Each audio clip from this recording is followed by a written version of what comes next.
At the 2023 EAGE Annual Conference and Exhibition, geoscience and engineering professionals meet in Vienna, Austria, to discuss the latest challenges and innovations in the sector.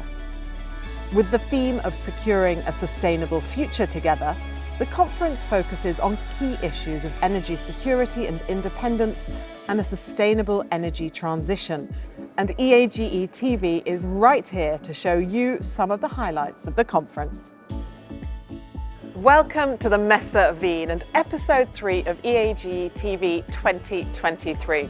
Well, attendees have had a busy few days, so today we're taking a look at some of the highlights.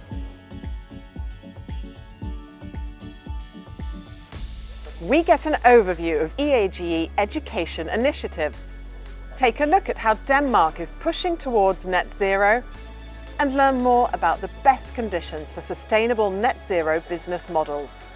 And finally, we ask you, the attendees, to tell us about your highlights from the EAGE conference. As you can tell, we have another busy programme lined up for you on EAGE TV, so do stay tuned for our first interview.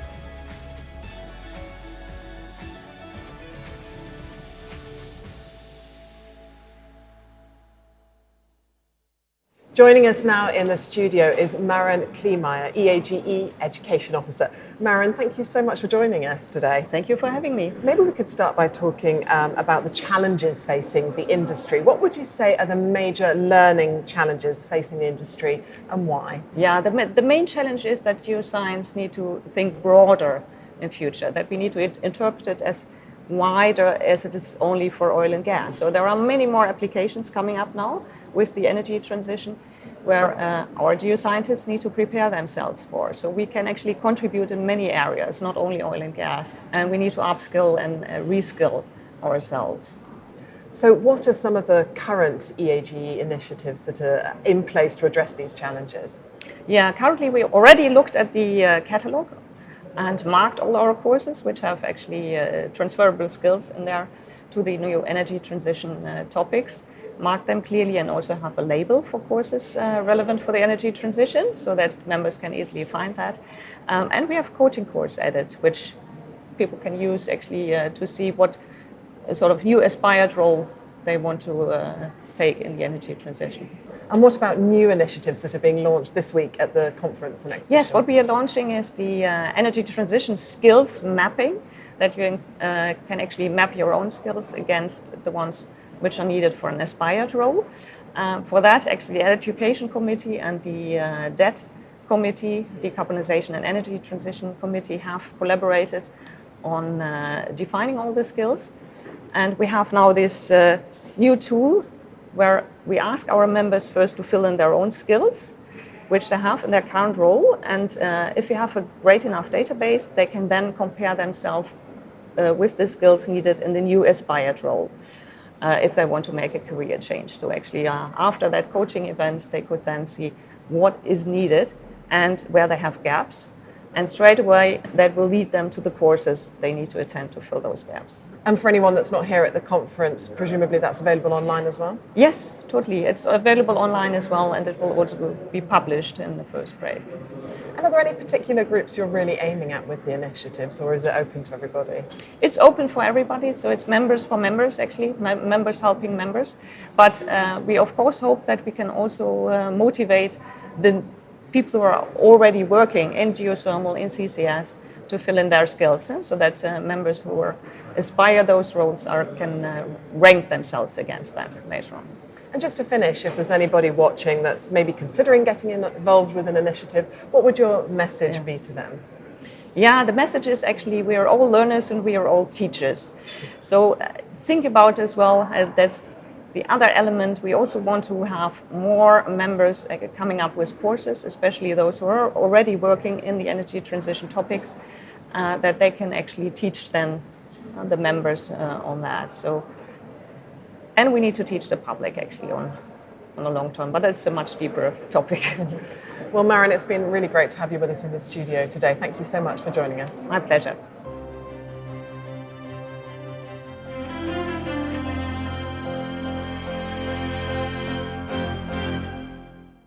Let's go to Denmark now and find out more about the Danish Offshore Technology Centre, which was founded to drive the technology needed for Denmark to become more self-reliant with its energy needs.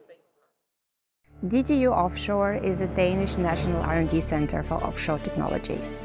With the decision of the Danish government in 2020 to stop oil and gas production, we started looking at decommissioning the infrastructure, and we believe that the infrastructure can be reused for technologies such as CO2 storage. We have combined the classical petroleum engineering experiment of core flooding with advanced analytical chemistry within the same lab. We have these facilities and we create both fundamental understanding and engineering solutions. We set up a dedicated department to take care of the maturation, also of the cooperation with the industry. We are here to help solve your problems together. Technology and innovation are essential for the energy transition.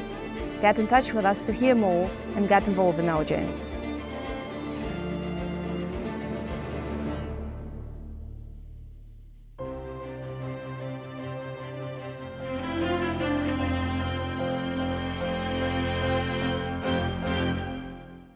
Let's turn our attention now to the strategic programme, which is focusing on energy security and independence, a sustainable energy transition, and adapting current ways of working. We've been along to one of the panel sessions. Panel is about the conditions for achieving net zero goals, and the emphasis is on business. So people are really still wondering how renewable energy particularly can be afforded in the future. I have actually been with the EAGE for 40 years, and during that time it's coincided with really an extraordinary advance in geoscience. And of course now EAGE reflects the industry's move towards energy transition and more efficient oil and gas production, but also investment in renewables. I found this session very interesting because you heard different points of views from regulator, contractors, oil and gas companies. What became very clear is that there is still a huge challenge ahead, and that it will require all of the different actors to play together, that we are actually able to tackle this challenge. I think we also heard very clearly that there is a need for young people to join this discussion and to join this work. Panelists clearly knew their subject, and a lot of interesting takeaways such as partnership. Partnering is definitely a way forward. The fact that there is more opportunity for geoscientists in our industry, far more than we had anticipated before the session, at least for me. You know, it's not just the traditional hydrocarbon side that we need geoscientists for, it's also geothermal, carbon capture and storage side of things, and the monitoring, of course. The outlook is bright, but we really need to get our act together. And when I say we, then it's the geoscience community, the regulators, the oil companies, the contractors to provide the technology.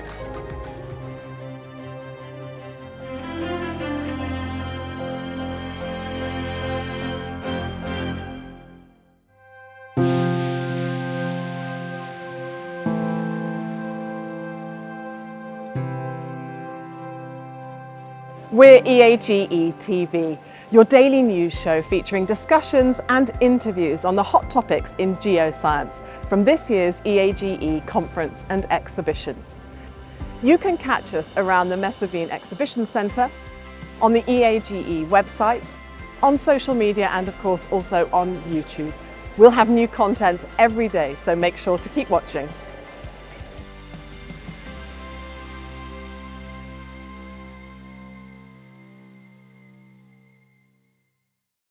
It's time to hear from you, the delegates, now. You've been telling EAGE TV what your highlights of this year's conference have been. This conference is such a wonderful conference that no matter you are from academic, you are from industry, you can get something from here. Oh, as an undergraduate student, has been exceptional this conference.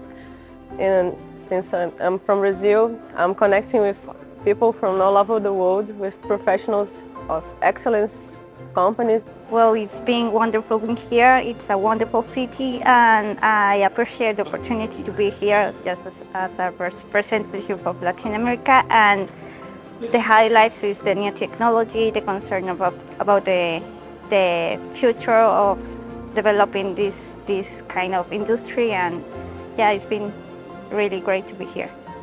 The major topic of the conference is about securing a sustainable future for all of us and together. I think the together element is very important, and I see it as from the diversity perspective, especially now in all of this energy transition, like very challenging and changing times. We see that we need diversity of specializations, diversity of backgrounds, diversity in all aspects, including the gender perspective.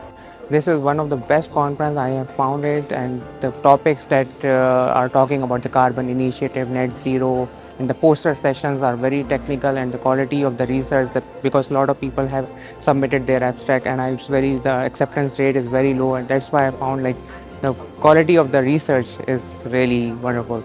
I recommend to the other students to come because it's one very good experience.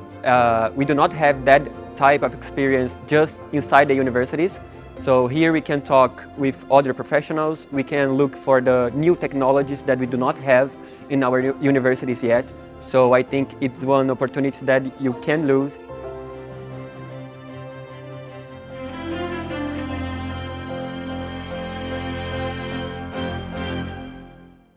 Well, that brings us to the end of our final episode here at the EAGE 2023 Annual Conference and Exhibition. And it's been such a pleasure to explore the meeting with you. Now, whilst the conference might be drawing to a close, you can still watch all of our content online. And don't forget to subscribe and follow EAGE TV on our social media. Until next year, bye-bye.